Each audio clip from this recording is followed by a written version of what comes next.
Buenas noches a todos. ¿Cómo están? Dios les bendiga.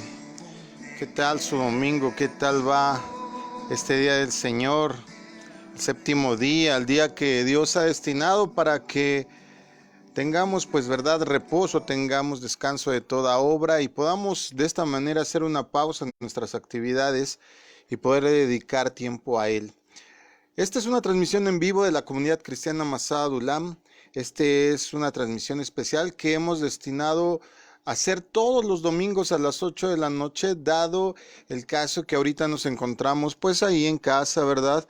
De acuerdo a las circunstancias que estamos viviendo, pues tenemos un poco más de tiempo.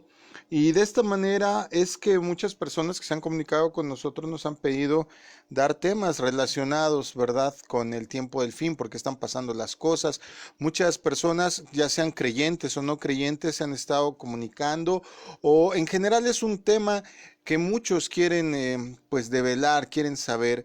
Vamos a estar hablando todos estos domingos. He prometido que de aquí a que termine la cuarentena vamos a estar transmitiendo todos los domingos a las 8 de la noche con temas sobre escatología, es decir, sobre doctrina, sobre teología del tiempo del fin. ¿Qué dice la Biblia? ¿Por qué están pasando las cosas? ¿Qué ya pasó? ¿Qué está pasando ahora? ¿Y qué va a pasar? Finalmente, una persona que tiene información es una persona que puede tener las respuestas y puede tener tranquilidad.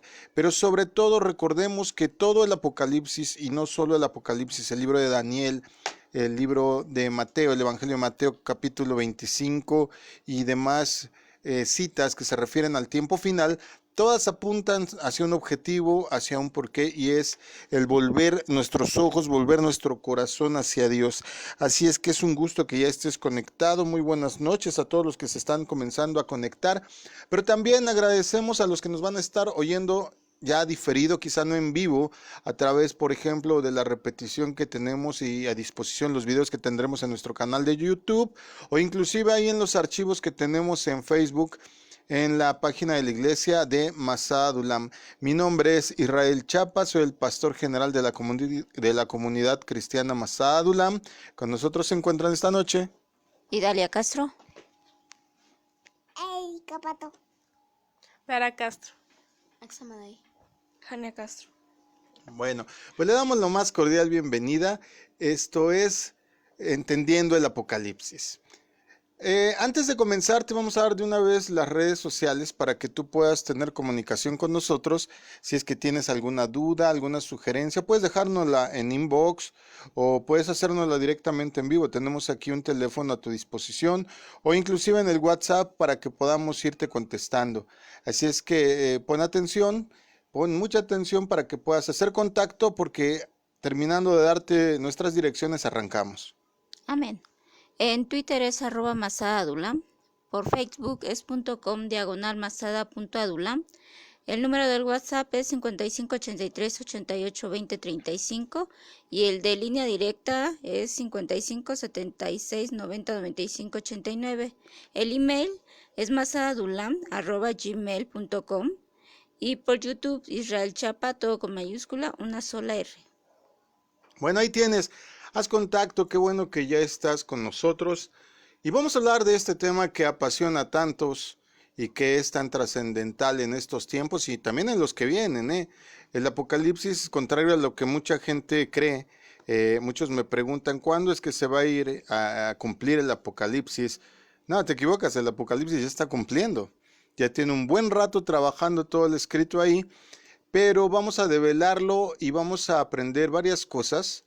Quiero decirte cómo le vamos a hacer. Mira, no quiero entrar en muchos tecnicismos, ni me voy a ver muy docto, ni voy a verme muy teológico. Te lo voy a tratar de explicar de una manera que puedas entenderlo, una manera práctica. A veces te voy a dar ejemplos de lo que está aconteciendo en la actualidad, pero también de lo que ya ocurrió históricamente, para que puedas ir atando cabos, hilando. Pero sobre todo recuerda una cosa, todo en el Apocalipsis, todo en las Sagradas Escrituras apuntan a Dios, apuntan a Jesús. Y si te lo explico de una vez, si tú no tienes en tu corazón conocer de Dios, se te va a hacer esto súper difícil, porque le vas a querer meter coco, le vas a querer meter materia gris, y no todo necesariamente es de una cuestión cognitiva, intelectual, o de entendimiento. Va a haber muchas cosas que son de rango espiritual y para ello pues tienes que tener cierto manejo de la Biblia, pero sobre todo tener cierto ardor en tu corazón, entrega y fe, sobre todo creer en Dios, porque si no, de otra manera, pues difícilmente lo vas a entender. Dando por hecho esto, vamos a comenzar. El Apocalipsis. La pregunta para iniciar, ¿el Apocalipsis será un libro de actualidad? ¿Ustedes qué creen? Sí, ¿Por qué? porque lo que las profecías, bueno, lo que tiene escrito se está cumpliendo hasta el día de hoy. No obstante que es un libro que tiene más de 2000 años. Sí, no obstante eso, porque sí, hasta el día de hoy y ahorita como se va a explicar, sigue teniendo. Vigencia, ¿verdad? Bueno, ¿es el Apocalipsis un libro de actualidad? Acabamos más o menos de dar un panorama. ¿Es posible entenderlo realmente? ¿Ustedes qué creen? Que si es posible entenderlo, pues yo creo que si no se tiene el buen conocimiento, bueno, de la Biblia no lo puede entender uno bien. Es decir, aunque yo tenga una maestría y un doctorado en filosofía, a lo mejor no lo entiendo. No, yo creo que no. Ok, a ver, otra pregunta. ¿Cuál será el significado de los símbolos misteriosos? ¿Tú qué dices? Pues es que no sé cómo interpretar los símbolos. Me puso cara así de what.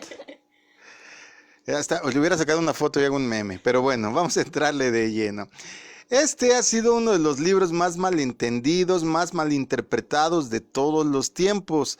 De hecho, casi desde que se escribió y aún hoy, 2000 años después, sigue dejando confusos a muchos de los que lo leen. Más te digo a ti que pues por curiosidad o por alguna razón estás escuchando este audio, no tiene por qué ser así. El mensaje fundamental del Apocalipsis es sencillo. Fuera de la simbología, fuera de todo que vamos a ir hilvanando y vas a ver que conforme tenemos claves para que lo entiendas, tú solito lo vas a ir armando. El mensaje central es muy sencillo. Lo demás como que lo viste, pero el mensaje es muy, muy sencillo. El mensaje es que Jesucristo promete cuando regrese que va a establecer la paz de Dios en la tierra, va a establecer armonía, va a establecer prosperidad universal. El mensaje del Apocalipsis nos revela cómo van a ser establecidos todas estas cosas, todo este mundo nuevo, y sobre todo por qué nunca será destruido o reemplazado con otro sistema de vida u orden social. Hemos experimentado muchas cosas a lo largo de la historia humana, democracias, monarquías, el socialismo, el comunismo, el capitalismo. Por ejemplo, aquí en México se siguen implementando usos y costumbres en ciertas regiones del país, donde cada comunidad establece cierto rango de leyes, y sin embargo, todo ha fallado. Para ello basta un botón. Ahorita que estamos en una situación en donde debido al COVID-19 se nos pide que quedemos en nuestra casa, ahora sí que el gran rompecabezas es cómo hilvanar que la gente quede resguardada, pero que la economía no se caiga, pero que no haya un desorden social, pero que no aumente la economía, pero que no se desborden o no se derrumben más bien los precios del petróleo. Y es una serie de cosas que realmente hasta el día de hoy nadie ha podido implementar un sistema válido y suficiente para esto. El propio Apocalipsis nos va a develar, nos va a establecer por qué cuando nuestro Señor regrese y establezca el sistema teocrático, es decir, donde Dios manda, donde Dios impone los reglamentos y las leyes, va a establecerse entonces paz, armonía, prosperidad, y no va a ser necesario ningún otro organismo, ningún otro conjunto de leyes para que podamos tener un orden social. Vamos a empezar. El Apocalipsis significa ya de entrada algo muy impresionante, que es revelación. ¿Qué es revelar? ¿Tú qué entiendes por revelar? Descubrir, dejar ver lo oculto. Descubrir, dejar ver lo oculto. ¿Tú? Revelar.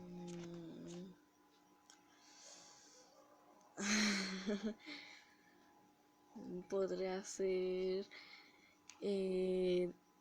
decir algo que nadie sabía, pero que acaban de descubrir, por decirlo. Algo que se acaba de descubrir, ¿qué más? Pues puede ser que me enseñen algo que yo no sabía. Bueno, por ahí va la cosa. Fíjate bien, todos los que somos generación XY, es decir, antes de los millennials, conocimos lo que eran los rollos fotográficos. Hoy en día los jóvenes no saben ni qué es eso, porque ahora con el teléfono, pum, le pushas y luego tienes la imagen. Quieres imprimir y vas a una de estas máquinas del autoservicio, metes tu memoria y te la imprimen, o llegas al lugar donde revelan, dejas tu memoria porque ya ni siquiera existen los rollos de los que te llamo, solo gente muy muy profesional o que le gustan mucho este tipo de cámaras lo sigue usando. Pero en mi tiempo tú tenías que tener mucha precaución con esos rollos, porque si tú abrías uno de estos rollos y tú de pura curiosidad te ponías a sacar la película, todo era negro. Tú no veías otra cosa. Lo increíble es que esta película, este rollo que tú metías en las cámaras, lograba capturar en el momento que tu cámara, tú le puchabas para que abriera el obturador y capturara la imagen y la luz de aquello que querías retratar. Tú no lo ibas a ver en la película inmediatamente, tenías que llevarlo por todo un proceso con químicos, con agua, para que, y en un cuarto oscuro, precisamente para que lo que tú habías fotografiado en ese rollo se revelara, es decir, que saliera de la oscuridad. Me gusta ese concepto, ¿verdad?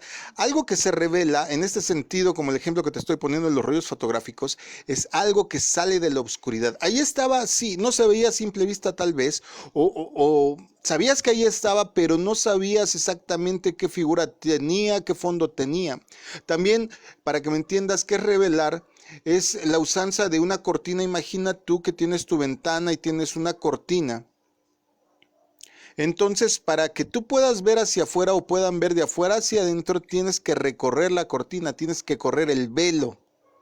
Revelar entonces, pues, es correr la cortina para que algo que no se podía ver hasta ese momento se pueda ver. Entendiendo esto, el libro del Apocalipsis de entrada nos dice que nos va a servir para enseñarnos algo que estaba oscuro, algo que estaba no muy a la vista, pero que sí estaba, y que es necesario que conozcas. También el libro del Apocalipsis nos va a hablar de una alianza increíblemente engañosa de fuerzas religiosas y políticas muy poderosas.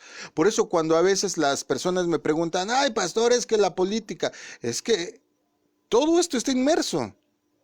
La economía, los movimientos religiosos, la política, todo esto es una masa que conforme vayamos enseñando en todos estos domingos, tú te vas a ir dando cuenta clarito, clarito, así, tú solito, de que todo esto tiene que ver. Bueno, esta coalición de la que te hablo, de las fuerzas religiosas y políticas, tratarán de impedir que precisamente el reino de Jesús sea establecido.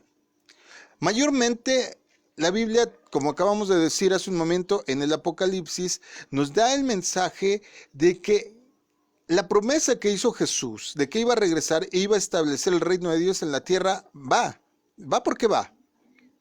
Pero esta coalición política religiosa va a tratar de impedir que esto sea establecido. Esta oposición a él y a sus santos, es decir, a los fieles seguidores, no a los que tengan una religión, no a los que tengan simpatía, sino a los fieles seguidores de Jesús, va a traer una época de conflicto y de sufrimiento que el mundo jamás ha conocido.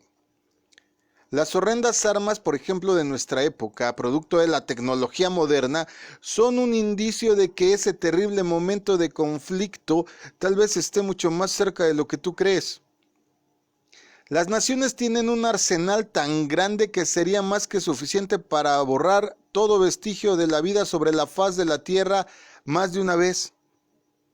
Si Rusia usara su arsenal, si Estados Unidos usara su arsenal, Cuba, China, hoy mismo Corea del Norte y tantas naciones, la misma India, que increíble, es un país subdesarrollado, pero inclusive tiene armas atómicas. si todos ellos usaran, que es decir, de las naciones que se independizaron de Rusia, Chechenia, Cachemira, etcétera, wow, podrían matar 14 veces a toda la población de la Tierra, imagínate. Y eso solo estoy hablando de las armas en este sentido bélicas que tienen que ver con misiles, que tienen que ver con bombas nucleares, que tienen que ver con todo esto. Pero por más aterrador que es el hecho de todas estas guerras, tenemos un factor todavía extra. Si ya era muy problemático que muchas naciones tengan arsenales increíblemente destructores, tenemos que agregarle una cosa más: los terroristas. Porque estos grupos radicales, y al decir radicales no me estoy refiriendo a musulmanes nada más, o sea, no te equivoques, los musulmanes no son el problema es el radicalismo de la gente.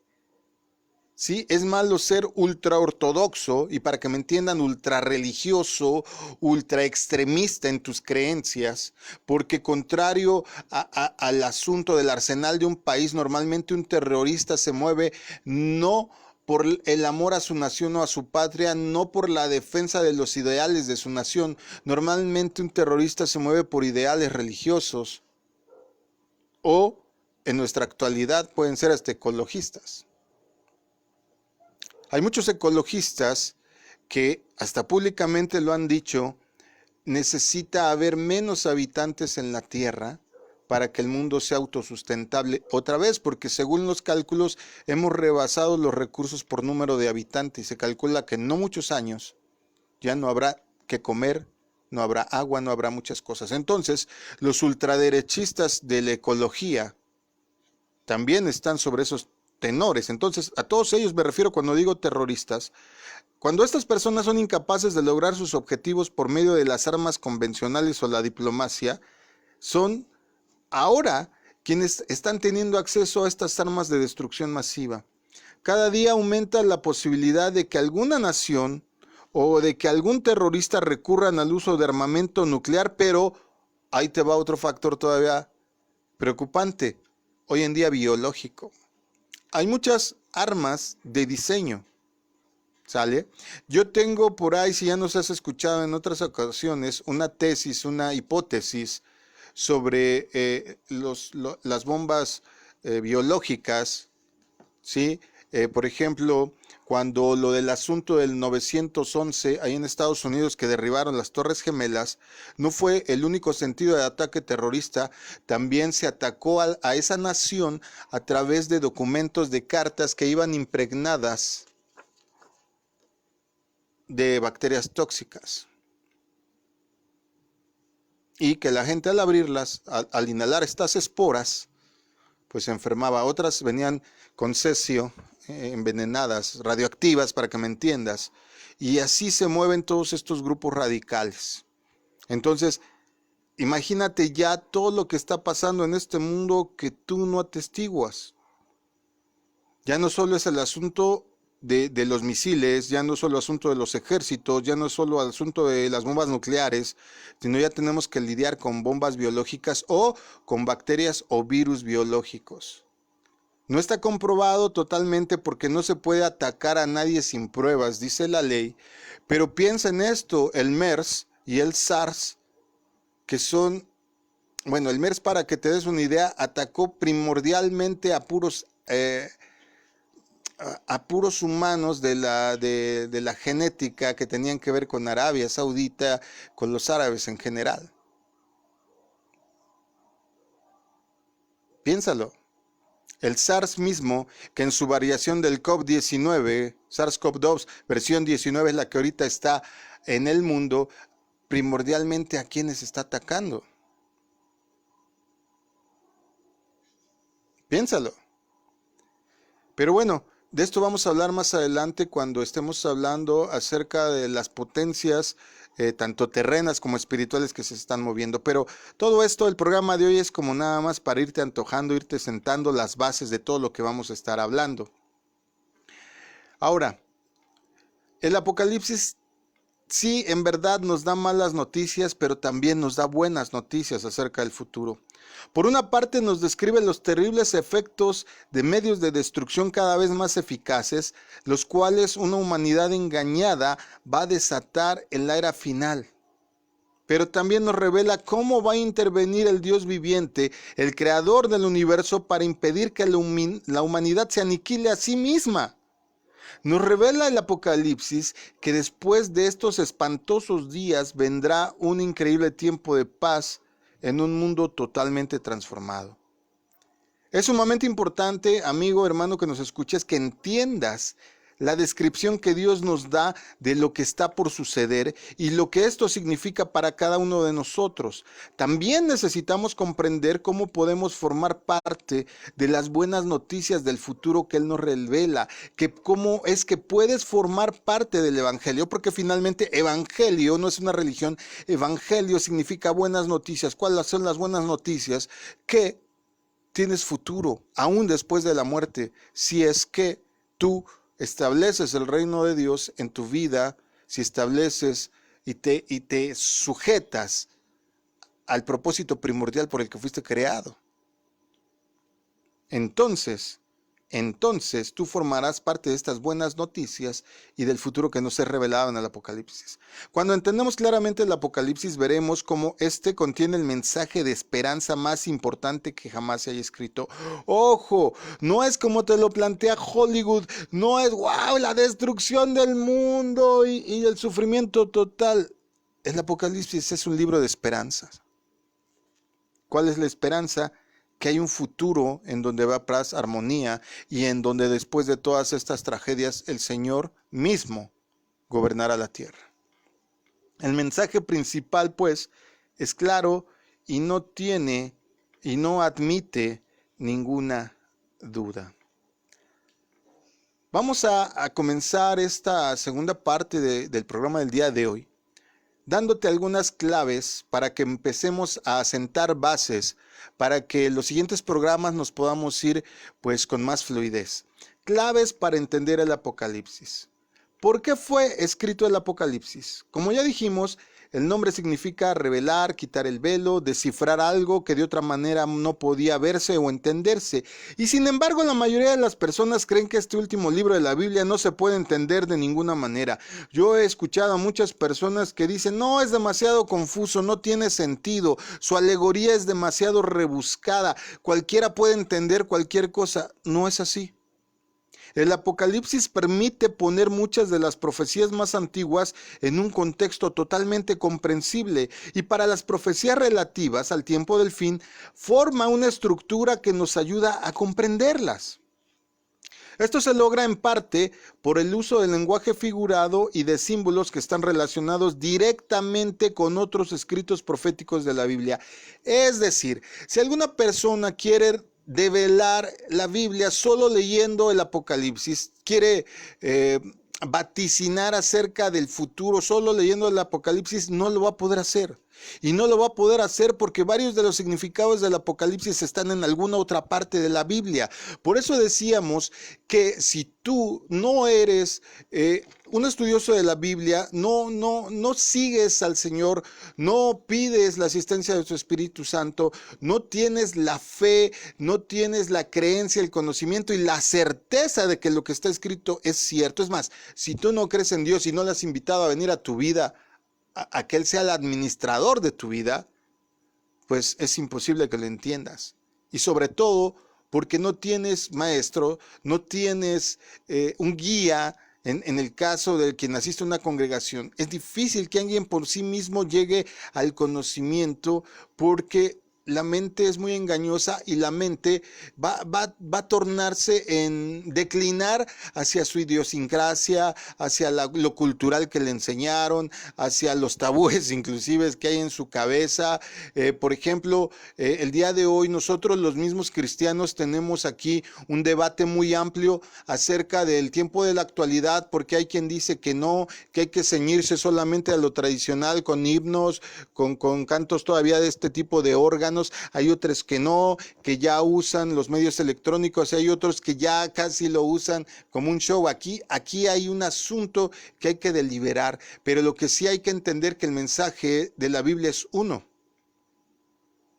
pero no está a libre interpretación de entenderse, porque entonces va a ocurrir lo que ya ocurrió desde hace mucho tiempo, que se empezaron a formar religiones, sectas e inclusive cuestiones heréticas de herejía.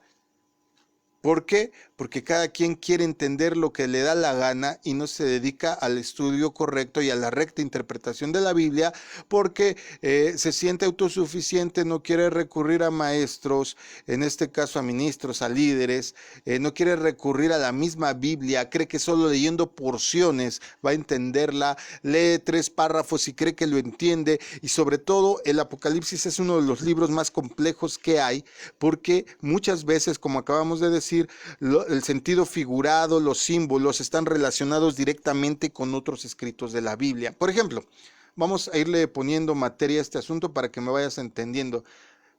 Te dije que no quería ser tan docto, pero bueno, perdón. El libro de Daniel, por ejemplo, utiliza un lenguaje y unos símbolos muy similares al Apocalipsis.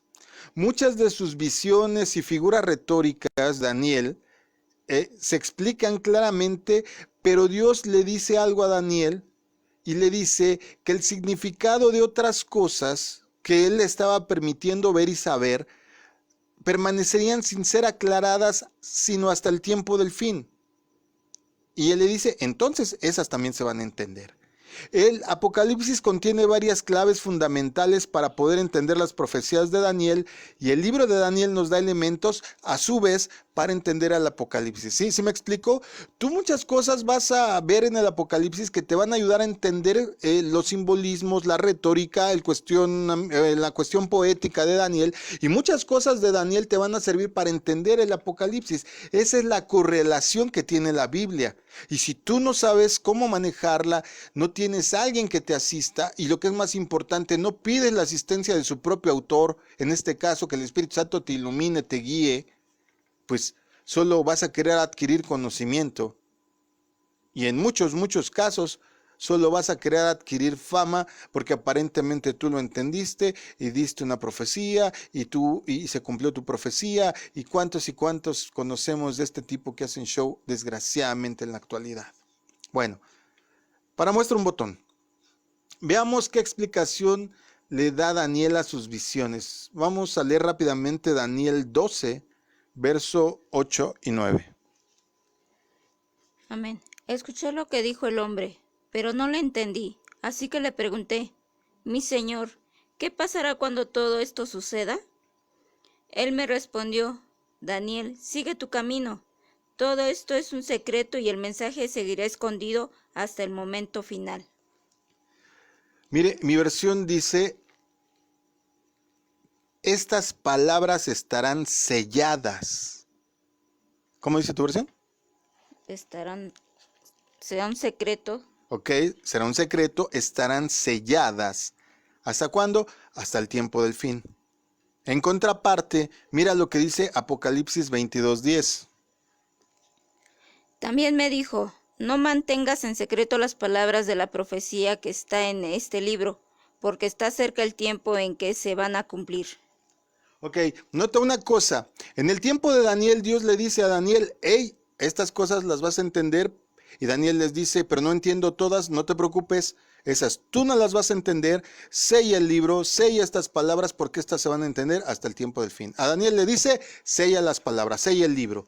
Pero en Apocalipsis Dios le dice a Juan, no las selles. Y no las selles porque se va llegando el tiempo de conocer el cumplimiento de todas estas cosas. Juan explica que el Padre le dio la mayor parte de este libro a Jesús. ¿Sale? Porque muchas gentes dicen el Apocalipsis de Juan. No, el Apocalipsis lo relata Juan, lo escribe Juan, pero si tú comienzas a leer concienzudamente desde el principio del Apocalipsis, dice que es una revelación hecha a Jesucristo, no a Juan. Jesucristo se la deja ver a Juan, pero la revelación es de Jesús. Graba esto en tu mente porque ahorita te voy a explicar por qué es tan importante que entiendas esto. La mayor parte de este libro, pues, se le da a Jesús en forma de un rollo sellado con 7 sellos. Ya vamos a tener programas donde nos vamos a abocar directamente a los sellos, a las iglesias y demás. Ahorita te digo que estamos haciendo el preámbulo. Si acabas de conectarte, esta es como que la introducción o el método inductivo para que puedas entender lo demás. Y dice, ¿verdad?, que Jesús rompió los sellos y abrió el rollo. Fíjate cómo dice el Apocalipsis en este asunto. Apocalipsis 5, del 1 al 5. En la mano derecha del que estaba sentado en el trono, vi un rollo que estaba escrito por ambas caras, y que estaba cerrado con 7 sellos. Y vi un ángel poderoso que decía con voz fuerte: ¿Quién es digno de romper los sellos y abrir el rollo? Pero nadie había, ni en el cielo, ni en la tierra, ni debajo de ella, que pudiera abrirlo y leerlo. Yo lloraba mucho, pues no se había encontrado a nadie que mereciera abrir el rollo y leerlo. Entonces uno de los ancianos me dijo: Deja pues de llorar, que el león de la tribu de Judá, el descendiente de David, ha ganado la victoria. Él puede romper los 7 sellos y abrir el rollo. Aquí está la clave para que tú entiendas el libro. Solamente Jesús puede descifrar el significado de sus símbolos, visiones y descripciones. Y lamentablemente, si no tienes a Jesús en tu vida, no le has invitado a venir a tu corazón, pues perdóname, pero no lo vas a poder entender. Necesitas a Jesús en tu vida porque Él es el único que puede descifrar el significado de los símbolos. El primer versículo de este libro nos dice que es la revelación de Jesucristo que Dios le dio. Lo dice en Apocalipsis 1:1. Es la revelación de Jesucristo que Dios le dio. Cristo es el único que desata los sellos. Jesús es el único que puede desatar los sellos.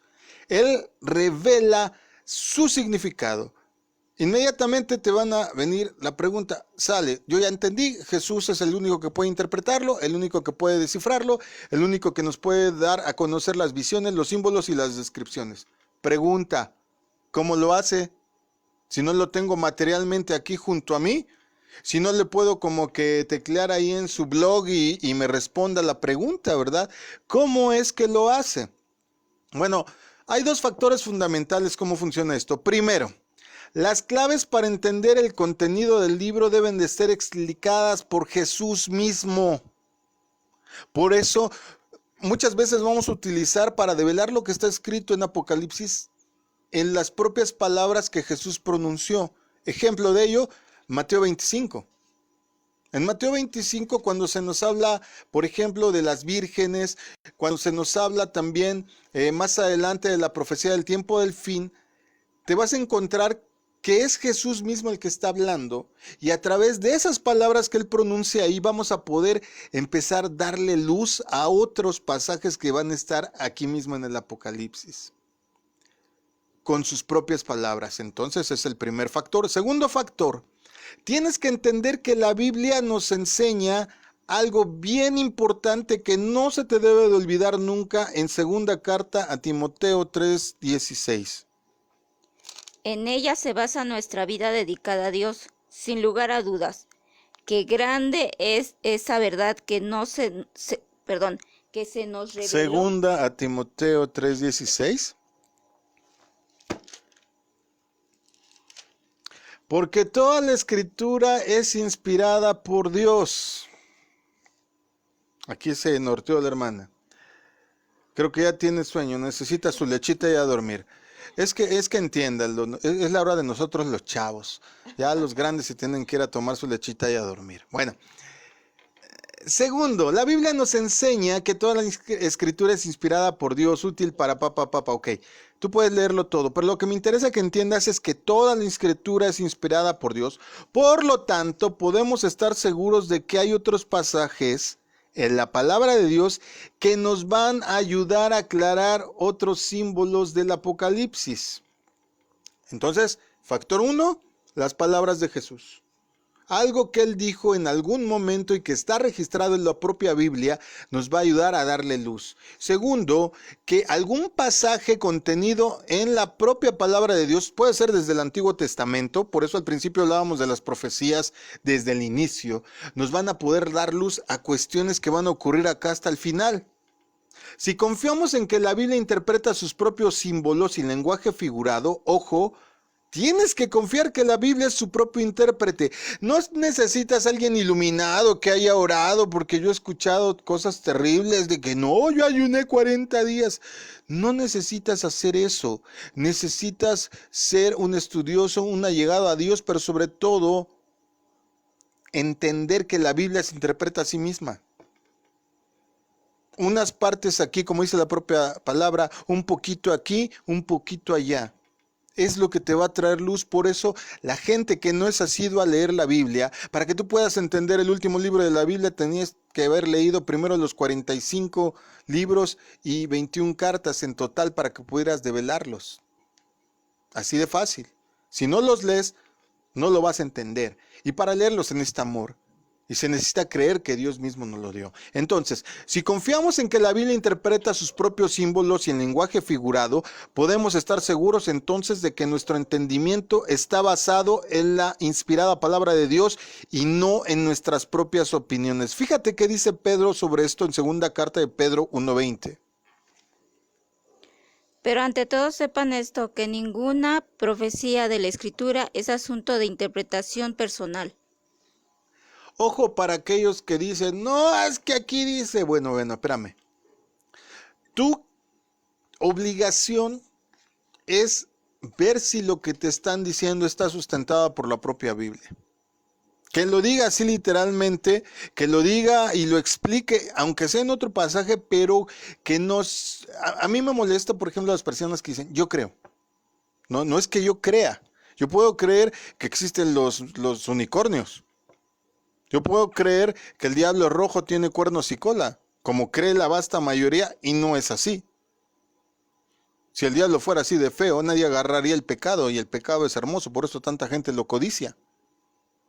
Es deseable, es placentero. La Biblia dice, por ejemplo, que Satanás está hecho de todas las piedras preciosas más bellas que hay. Pero yo no sé a quién se le ocurrió la idea de ponerlo con cola, cuernos y rojo, patas de cabra. Esto fue después descompuesto por los ritos satánicos que surgieron.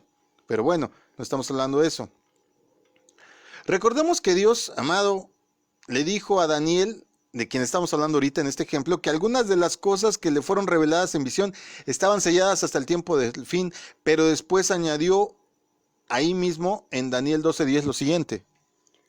Muchos serán purificados, emblanquecidos y refinados. Los impíos procederán impíamente y ninguno de los impíos comprenderá, pero los entendidos comprenderán.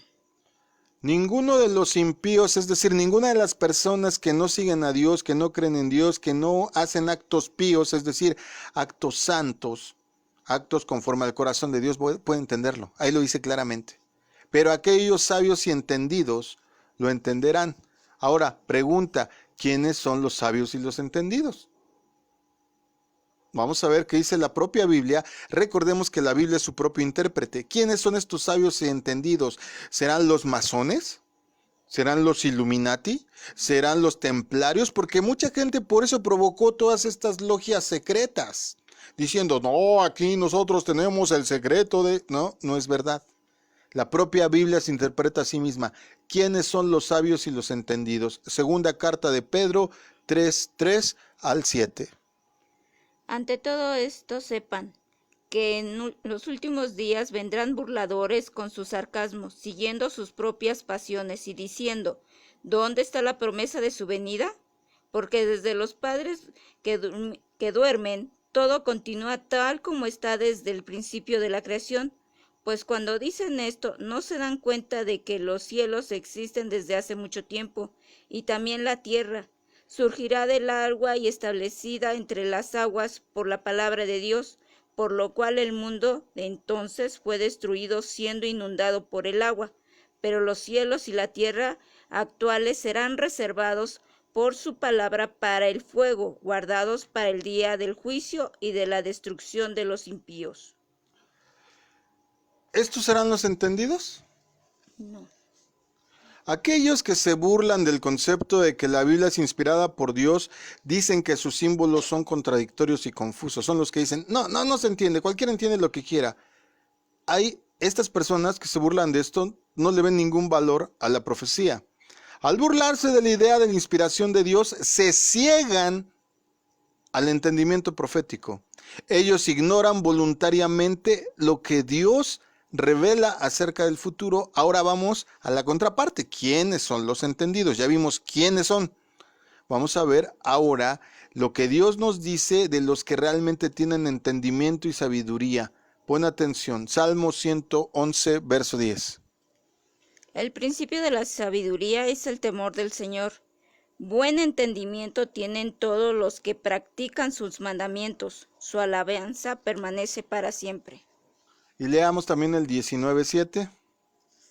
La ley del Señor es perfecta, que restaura el alma. El testimonio del Señor es seguro, que hace sabio al sencillo. Bueno, pues, de acuerdo a la propia Biblia, todos aquellos que tienen temor del Señor, que practican sus mandamientos, que le dan alabanza, esos son los sabios y entendidos.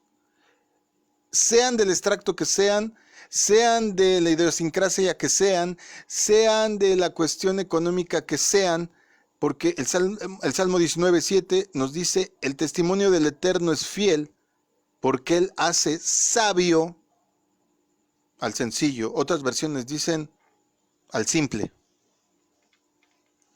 Mira, por eso hace rato hacíamos una pregunta. Aunque yo sea doctor en filosofía y letras y tengo una maestría de Harvard en X o Y doctorado, pero si yo no sigo los mandamientos de Dios, si yo no practico, no doy alabanza, no adquiero sabiduría de su palabra, pues solo soy una persona llena de conocimiento, pero no soy, de acuerdo a la Biblia, un entendido. El Apocalipsis nos da muchas claves para entender la profecía porque sigue el principio de que la Biblia se interpreta a sí misma. Por lo tanto, solamente aquellos que creen que la Biblia es inspirada por Dios y confían en lo que dice, podrán entender el significado de lo que está revelado en Apocalipsis. En los días de los apóstoles se empezó a entender una parte. Pues uno de los propósitos declarados del Apocalipsis era el de revelar a los siervos de Dios las cosas que deben de suceder pronto, como lo dijo Jesús mismo en el Apocalipsis 1, verso 1. Así que algunos aspectos del libro se aplicaron directamente a los cristianos que vivieron precisamente en ese momento en cuanto el Señor le dio esta visión y esta revelación de Jesús a Juan. Entonces, propiamente ahí se empezó, ahí si podemos empezar a contar el reloj cronométrico profético hacia atrás, ahí empezó. El versículo 19 de Apocalipsis 1 dice lo siguiente. Apocalipsis 1, verso 19. Dice, escribe lo que has visto, lo que está sucediendo y lo que va a suceder después de esto. Bueno, entonces aquí vemos que Jesús le dice a Juan que escribiera sobre tres cosas, sobre tres tópicos, sobre tres situaciones. Número 1, las cosas que has visto. Es decir, las visiones con sus extraños símbolos. Número 2, las que son. La información acerca de la iglesia en aquella época.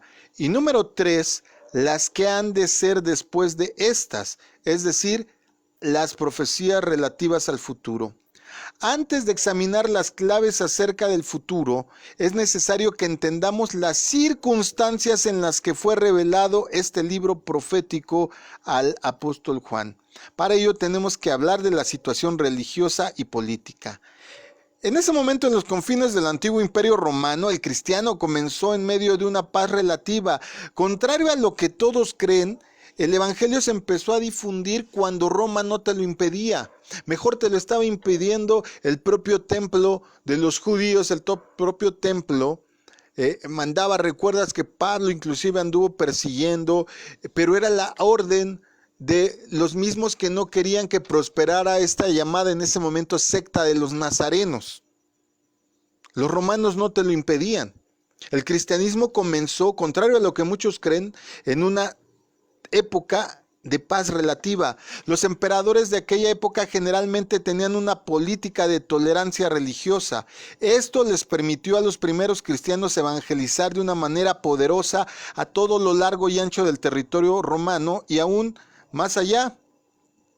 Pero la situación empezó a cambiar. Los romanos proclamaron e impusieron el culto al emperador en todo el imperio. Es decir, de repente los cristianos se encontraron con que ahora ya Jesús no era su Señor, sino ahora tenían por obligación y por orden que decir que el Señor, su Señor, era el emperador. Ellos entendieron claramente que la Escritura prohibía la adoración de cualquier persona. Ojo, la Escritura prohíbe la adoración de cualquier persona. No existen los vicarios de Cristo, los enviados, no existe el representante de Dios en la tierra. Esa cosa no existe. Desde este tiempo lo entendían claramente. Está prohibida la adoración a cualquier persona o cosa que no sea el Dios verdadero o su Hijo Jesucristo, nuestro Señor.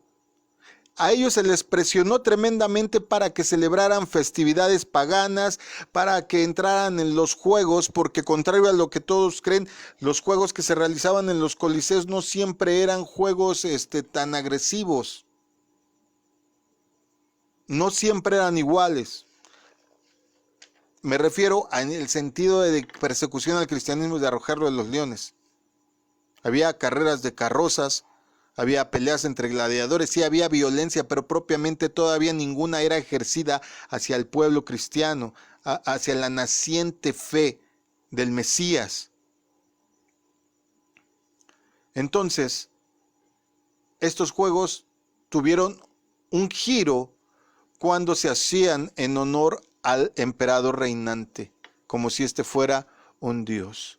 Si quieres una razón por las cuales nosotros no asistimos a festividades que se hacen en honor de un santo, en honor de un patrono, podemos verlo desde la antigüedad que esto no es posible. Esto lo prohíbe Dios. Y los primeros creyentes lo interpretaron perfectamente bien. Bueno, cuando ellos se negaron a participar del culto al emperador, tuvieron serios conflictos con las autoridades, como era de imaginarse. Y ya en la época en la que fue escrito el Apocalipsis, algunos cristianos habían sido ejecutados por sus creencias. Antipas es nombrado como uno de los mártires de la época de la iglesia en su principio. Mira lo que dice, por ejemplo, Apocalipsis 2, versículo 3. Apocalipsis 2. ¿3 o 13? 13. Dice, sí, sé que vives donde Satanás tiene su trono. Aún así, has sido muy leal conmigo y no renunciaste a tu fe en mí ni siquiera cuando mataron. Ay, perdón. Otra vez. Sé que vives donde Satanás tiene su trono. Aún así, has sido muy leal conmigo y no renunciaste a tu fe en mí ni siquiera cuando mataron a Antipas, mi fiel testigo, en esa ciudad donde vive Satanás. Antipas es nombrado como mártir de esa época. En todas partes, pero especialmente en el Asia Menor, los cristianos encontraron una fuerte oposición y fueron ridiculizados. Así es que no te sientas mal, amigo y hermano, sobre todo, si al confesar tu fe, al manifestar que tú eres creyente en Jesucristo y en el Evangelio, te ridiculicen. Ya desde ese tiempo ocurría, ya desde ese tiempo perseguían. Después de la destrucción de Jerusalén en el año 70 de nuestra era, los romanos empezaron a considerar al cristianismo como una religión nueva y distinta del judaísmo, y con frecuencia los cristianos eran vistos como grupo subversivo que podría volverse peligroso. Nos empezaron a tomar como botín político. Roma veía en sus enseñanzas de un futuro reino con un poderoso rey al frente una seria amenaza contra la estabilidad del imperio. Para esa época el emperador Nerón ya había culpado falsamente a los cristianos de provocar el gran incendio de Roma, y el futuro en ese momento, imagínate cómo se veía. El apóstol Juan, prisionero en ese entonces ya en la isla de Patmos, cerca de la costa de Asia Menor, explicó que él también había sufrido la persecución. Se presentó a los cristianos de su época como copartícipe vuestro en la tribulación, en el reino y en la paciencia de Jesucristo. Esto lo dice en Apocalipsis 1:9. Juan entendía perfectamente la angustia que en ellos había tenido que soportar. Y sin embargo, les recordó la meta, el reino de Dios. ¿Quieres una meta? Esa es tu meta, buscar el reino de Dios. Juan hizo hincapié en la paciencia, en la fe que debían ejercer para soportar la persecución y el abuso hasta el retorno de Jesucristo, quien liberaría para siempre a sus santos de la persecución y les daría la salvación. En este contexto, Jesús le revela a Juan cuándo y cómo sería detenida esta satánica persecución. También le señaló la raíz del problema que se remontaba al principio de la humanidad, al comienzo mismo de esta era del hombre llena de pecado y de maldad. Al llegar a este punto, te tengo que hablar de alguien, que he denominado el archiengañador. Me vi muy archiengañador. ¿Por qué este prefijo de archi? Bueno, el prefijo griego de archi significa muy o demasiado. Es decir, ya que tú le pongas el prefijo de archi a algo, estás diciendo que es algo muy, muy grande. Entonces, el máximo engañador, si quieres, te lo traduzco. En el huerto del Edén, el hombre encontró por primera vez con la serpiente antigua que se llama Diablo y Satanás, el cual dice la propia Biblia que engaña al mundo entero. Mira cómo lo dice Apocalipsis 12:9. El dragón, esa antigua serpiente llamada también Diablo o Satanás, que engaña a todo el mundo, fue expulsado del cielo y fue arrojado a la tierra junto con sus ángeles. El engaño de este ser ha sido de tal magnitud que muchas personas se burlan de la sola posibilidad de que tú menciones que existe. Esa es la mejor arma que tiene Satanás, hacer creer al mundo que él no existe. Pero los escritores de la Biblia tenían muy presente la existencia y el poder de este ser. Esto nos revelan y nos dicen que él es el responsable del mal y del sufrimiento desde el inicio de la humanidad. El Apocalipsis nos resume la labor de Satanás, su influencia, tanto en los cristianos como en toda la humanidad, desde la época de Juan hasta el regreso de Jesucristo. El Apocalipsis nos revela que finalmente se resolverá el antiguo conflicto entre las fuerzas del bien y del mal.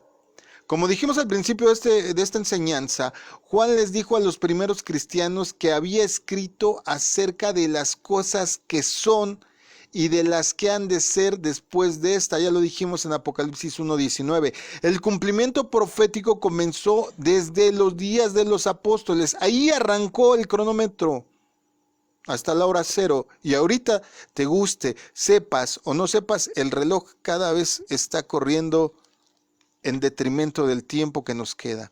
Y esto se extiende hasta nuestra época y más allá de ella. Vamos a terminar por el día de hoy hablando.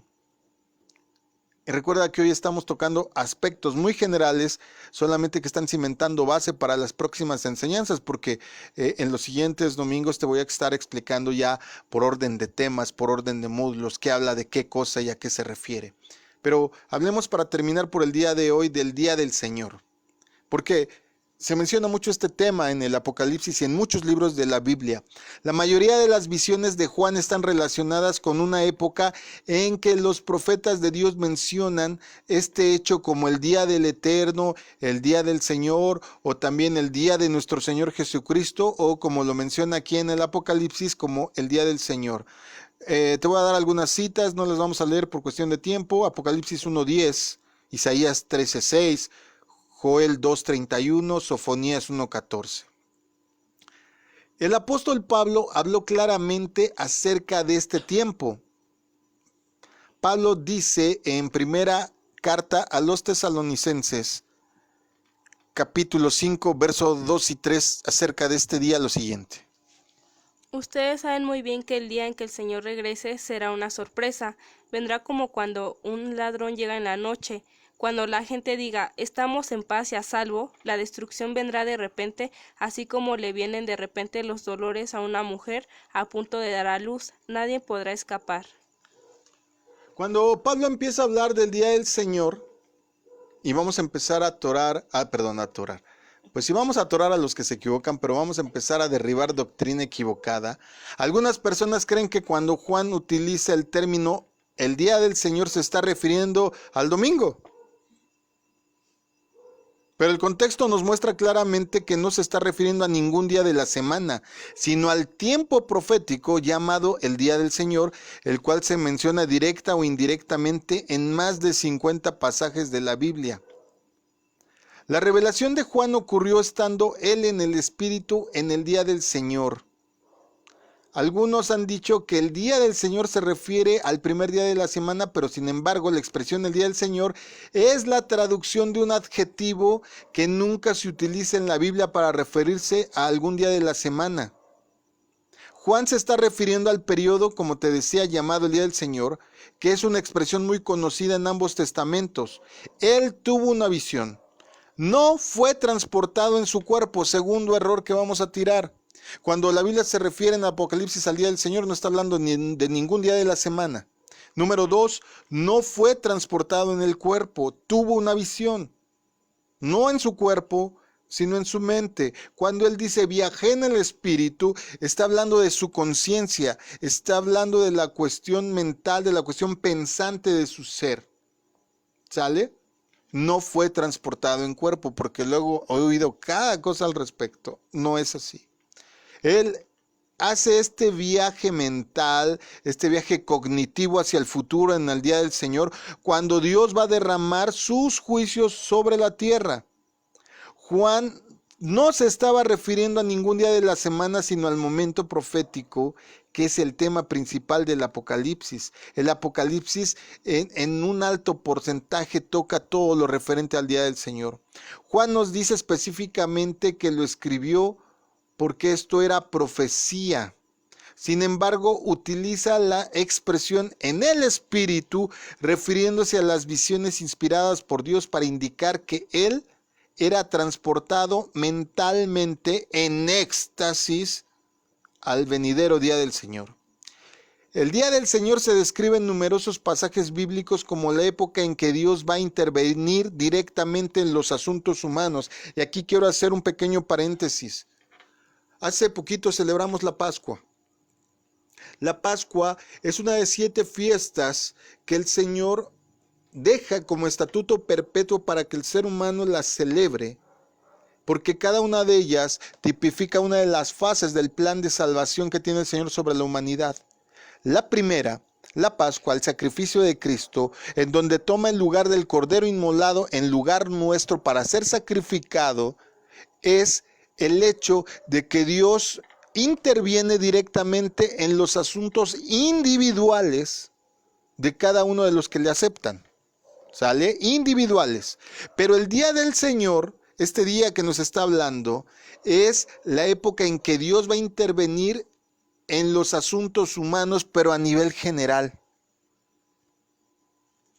¿Ya entendemos? Esta fiesta, el día del Señor, se puede traducir como la fiesta de las trompetas, el regreso del Señor. ¿Sale? Es un tiempo de juicio a sus adversarios. Ojo, no viene a juzgar a toda la humanidad, viene solo por sus adversarios.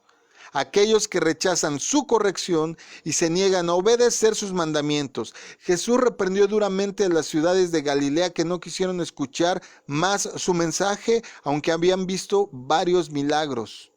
Él dice en Mateo 11:22 lo siguiente. Mateo 11:22. Gloria a Dios. Dice, pero les digo que en el día del juicio será más tolerable el castigo para Tiro y Sidón que para ustedes. Isaías resumió de una manera concisa el significado del Señor. Mira, me gusta cómo lo define Isaías. Isaías 13:6 dice lo siguiente: aullad. Mira, aullad. No grita, no te quejes. Está hablando de un aullido. ¿Han oído una persona que sufre tanto dolor que aulla? Yo sí. Porque cerca está el día del Eterno, vendrá como asolamiento del Todopoderoso. ¿Quiénes serán asolados? El verso 9 del mismo Isaías 13 dice lo siguiente: Miren, ya viene el día del Señor, día cruel, de furor y ardiente ira. Convertirá en desolación la tierra y exterminará de ella a los pecadores. Los pecadores. Sofonías también tiene que decir algo al respecto. En Sofonías 1, 14 al 17. Cercano está el gran día del Señor, cercano y muy próximo. El clamor del día del Señor es amargo. Ahí gritará el guerrero. Día de ira aquel día, día de congoja y de angustia, día de destrucción y desolación, día de tinieblas y densas sombras, día nublado y de densa oscuridad, día de trompeta y grito de guerra, contra la ciudad fortificadas y contra los torrentes de las esquinas. Traerá angustia sobre los hombres y andarán como ciegos, porque han pecado contra el Señor. Su sangre será derramada como polvo y su carne como estiércol. También tenemos la descripción del apóstol Juan, que hace de algunos acontecimientos que ocurrirán cuando se abra el sexto sello del libro. La gente se estremecerá y clamará: el gran día de su ira ha llegado, ¿y quién podrá sostenerse en pie?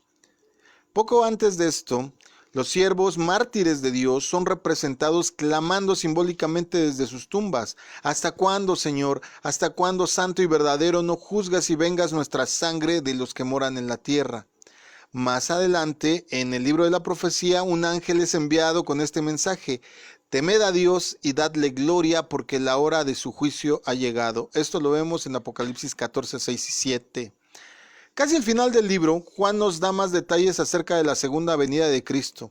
Nos dice en Apocalipsis 19:11: entonces vi el cielo abierto y aquí un caballo blanco, y el que lo montaba se llamaba Fiel y Verdadero, y con justicia juzga y pelea. Muchos años antes de que Juan escribiera el Apocalipsis, Zacarías ya también lo había descrito. Mira cómo lo dice Zacarías en el capítulo 14, versos del 1 al 4. Se acerca el día en que el Señor vendrá a juzgar, y todo lo que les pertenece a ustedes será repartido delante de ustedes. Reuniré a todas las naciones para que luchen contra Jerusalén. La ciudad será capturada, las casas serán destruidas y las mujeres serán violadas. La mitad de la población será expulsada de su tierra, pero el resto de los habitantes permanecerá en la ciudad. Entonces el Señor saldrá y luchará contra esas naciones, como peleando en batalla anteriores. Ese día él subirá al monte de los olivos que está al oriente de Jerusalén, y el monte se abrirá en dos. La mitad de la montaña se moverá al norte y la otra mitad al sur. Cuando leemos estos pasajes, amado, son los pasajes centrales del tema de Apocalipsis. Y nos queda muy claro que a través de estos símbolos, el juicio de Dios va a venir en los últimos días. El tiempo culminará con el regreso de Jesucristo y Él se encargará de destruir finalmente el sistema satánico que en Apocalipsis se conoce como Babilonia la Grande. Esto lo vas a encontrar en Apocalipsis 17:5. Y por último, para dejarte como que antojado, te hago una pregunta. ¿Cuál es el centro de todo este asunto? ¿A quién debemos adorar? El meollo del conflicto del tiempo del fin es una interrogante. ¿A quién va a adorar la humanidad? ¿A Satanás o a Dios?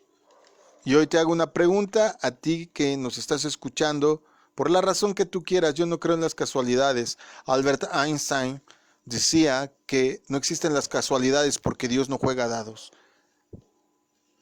Tú no estás escuchando esto porque no tienes nada mejor que hacer, o en la red, tal vez te lo dio como sugerencia de algún audio en el YouTube o yo qué sé. Pero lo que sí sé es que Dios no quiere que permanezcas ignorante. Hoy hemos comenzado solo a darte algunas pequeñas claves para que entiendas cuando empecemos a abordar más adelante los otros domingos los temas que van ya más relacionados a la temática. Ya vamos a abordar, por ejemplo, temas como los sellos, temas como las iglesias. Vamos a hablar de las epidemias, que ya dimos un programa acerca de esto. Puedes buscarlo ahí en los archivos de Facebook, en el portal de Masada Dulam o en el canal de YouTube Israel Chapa. Ahí también puedes buscarlo. Hablamos acerca de las epidemias y te vas a dar cuenta que ahí, por ejemplo, ya la relacionamos con el cuarto jinete, con el cuarto caballo, con el caballo amarillo. Y vamos a explicar todos estos asuntos, los truenos, las trompetas, vamos a explicar la copa de ira, vamos a explicar quién es este jinete blanco, por qué hay dos jinetes blancos en la Biblia. Vamos a hablar, por ejemplo, por qué en la Biblia se nos habla de dos árboles de la vida en vez de uno y cosas bien interesantes. Qué bueno que estás escuchando esto y te vamos a enseñar cómo la Biblia es su propio intérprete. No necesita ni que tú te imagines de más, ni que le añadas, pero tampoco que le quites. Recuerda que el mensaje del Apocalipsis es uno. El Señor viene. El Señor va a establecer su reino.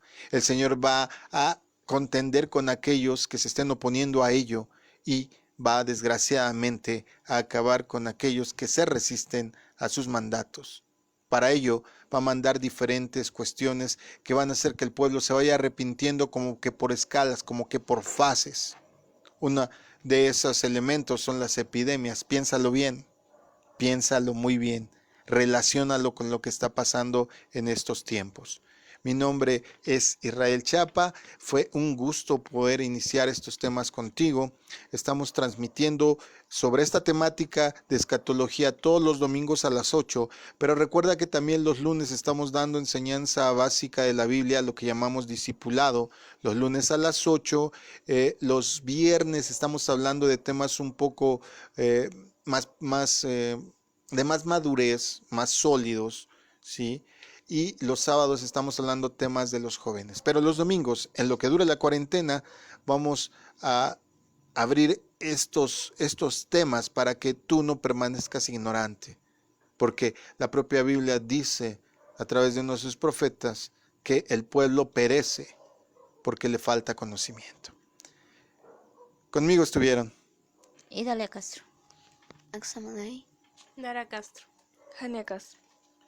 Que el Señor te bendiga y primero Dios nos escuchamos mañana directo en la transmisión en vivo en Facebook Live a través del portal de Masada Dulam o del grupo de hermanos y posteriormente si quieres volver a escuchar este programa o todos los programas que tenemos, búscanos en YouTube, es el canal de Israel Chapa, todo en mayúsculas con una R. El Señor te bendiga, que descanses, aprende a disfrutar este tiempo que tenemos, que nos han regalado de introspección, un tiempo familiar, un tiempo para poder desarrollar otras habilidades y descubrir aquellas que nos están siendo lastre en la vida. Que el Señor te bendiga y recuerda una cosa, el Señor sigue hablando. La pregunta es, ¿estás escuchando? Muy buenas noches.